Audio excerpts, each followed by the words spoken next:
Oh my god, The Raid 2 just released a clip that they cut from the movie, and I can't watch it again, not for a little bit, but you should. You should totally watch it. So The Raid 2 Bear and Doll will be in theaters this weekend, and if you haven't seen the first Raid film, seek it out immediately. It's just an explosion of an action film. There's punching and kicking and shooting and amazingly choreographed fight scenes, genuinely beautiful filmmaking, and on top of everything else, actual nuanced character work. The movie's just a bloodbath, but every character in it has a story that's seen through from the start to the finish. Now, we've been pretty bullish about The Raid 2 and how excited we are here at CineFix. The trailers look amazing, the word coming out of South by Southwest and out of Sundance have been amazing. People are comparing it to the freaking Godfather. And now, they've just released this clip that they cut from the movie. They decided that they didn't need this clip. The clip is simply titled Gang War, and it is gorgeous and violent and bloody and gruesome and just grueling to watch. The scene itself has a beginning, a middle, and an end, and it sets up several different characters, all of whom we see their arcs through to the finish. And I do mean their finish because everybody dies.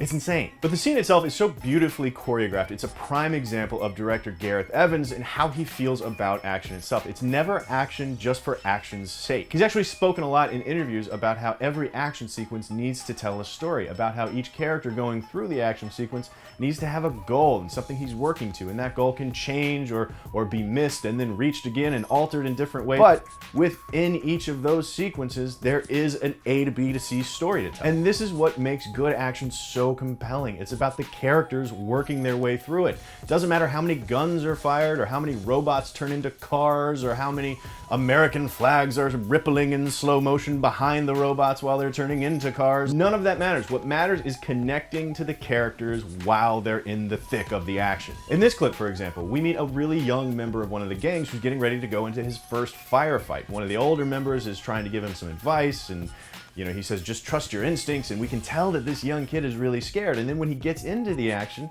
we're really scared for him. It's so wonderfully choreographed. Every camera move is motivated by the action itself. This guy fires his gun that way, and it motivates a camera move this way, and then we see the elevator coming down slowly in the background, and that motivates us to bounce into the elevator and see those guys, those characters that we've already met and know, them getting ready to join into the firefight. All of those stories, all of those character stories are told based on this action choreography and how the camera moves around it. It's wonderful. It's fascinating. It's a scene that's worth studying if you love action movies. But they still decided they didn't need it. Now, because the scene has a beginning, a middle, and an end, it's practically a short film unto itself. I can understand why it was lifted straight out of the movie, and narratively, the film still makes sense. But what it does is it sets up this climate of violence and gang warfare that's going to inform the rest of the movie. So the scene had to take place towards the beginning of the film, but it sets up that world so well, so incredibly well. They were still like, no, we're gonna be cool without that scene because the rest of this movie is so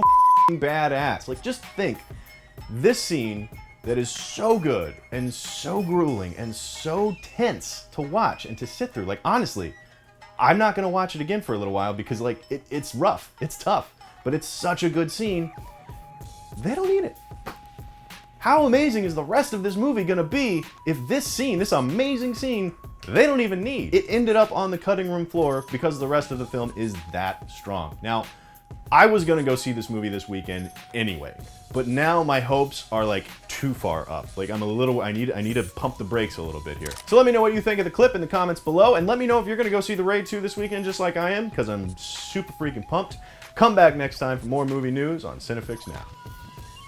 It's just so rad and violent and rad.